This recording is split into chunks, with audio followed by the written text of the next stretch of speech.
Hi, I'm Kate Hahn for TV Insider, and we are speaking with the stars of Devil in Ohio, Emily Deschanel and Madeleine Arthur. This is May. We're waiting for a foster home to open up, so she's going to stay with us. Your kindness, it's too much. You deserve it. Now, we know from the title, this is going to get super scary. It's going to involve the supernatural, but it starts off a pretty normal Ohio world. Emily, you play Suzanne Mathis. She's a hospital psychiatrist, and she ends up taking home May, who's a very troubled patient. Why does she do that?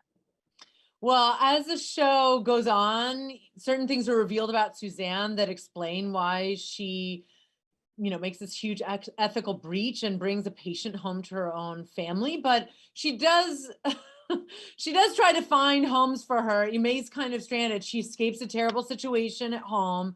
She arrives with, a scar on her back and is clearly very traumatized, barely speaking. And Suzanne's her psychiatrist at the hospital, and they're going to take her out of, they'll leave her on the street basically. And we try to find a foster home for her, and it doesn't really work out. And so Suzanne ends up taking her home. And there's some other, as I said, certain things are revealed that explain why Suzanne does something like this. But there are, some reasons on the surface that make some sense at the beginning as well. Right, and we delve into the other reasons as this goes on and gets creepier and darker as we go. Madeleine Arthur, you play May, and she's a really intriguing character. Tell us about her. Well, May is a bit of an enigma. She has escaped this terrible past, and she's really looking to be included in the Mathis family once they take her in. And Suzanne's kind of the first person that she chooses to trust in this like new outside world. And she really just wants to be a part of it and belong and be loved and be a high schooler, go to school, have friends. Yet she has this really horrifying background that she's really desperately trying to escape and like cannot return to.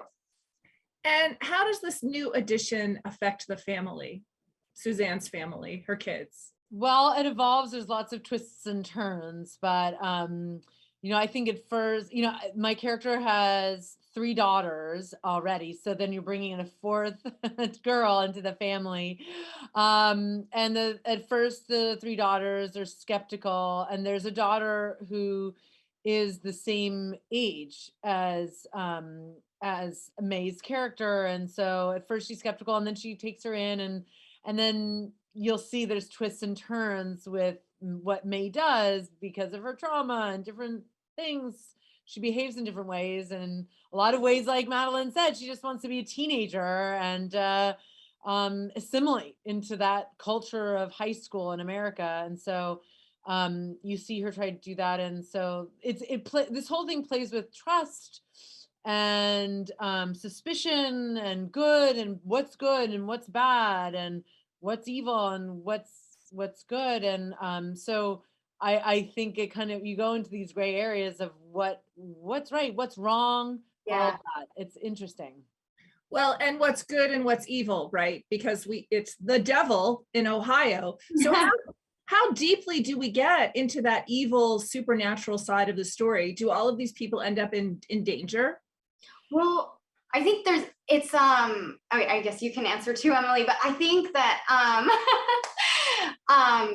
there's definitely elements of danger that are like sprinkled throughout, and we slowly start to see, I don't want to reveal too much. There's no real supernatural element to it at all.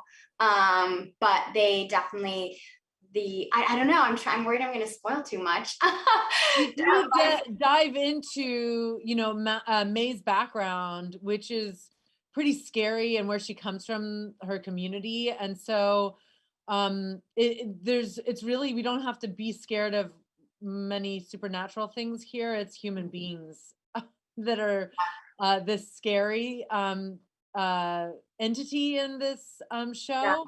But there's an element of devil worship, which yes. that old light thing. So they're playing with that, but in terms of what we're at, what the boogeyman on the show is not really supernatural. It's But human. it's I exactly. hope that's okay that we say that, but Right. And Madeline, it sounds like it comes from May's past. So how much is May repressing? How much is she haunted? I mean, I think that May, she's really good she's like a mastery over her feelings, and she's also really good at controlling information about her past. But at the same time, she's really innocent in the way that she is trying to, pick up quickly and learn from different members of the Mathis family, how to like integrate into the family, how to be kind of a quote unquote like regular teenager who is interested in makeup and interested in things like that and going out. And so there's that like balance and dichotomy of her like running away from this past that has a very like dark shadow cast over it, and then trying to like live this bright new future. wanting to be a popular girl in high school. Yeah. What everyone wants. Yeah. Well, Emily Deschanel and Madeline Arthur, thank you so much for speaking with TV Insider about The Devil in Ohio. Devil in Ohio premieres September 2nd on Netflix. For more insider videos like this, click subscribe.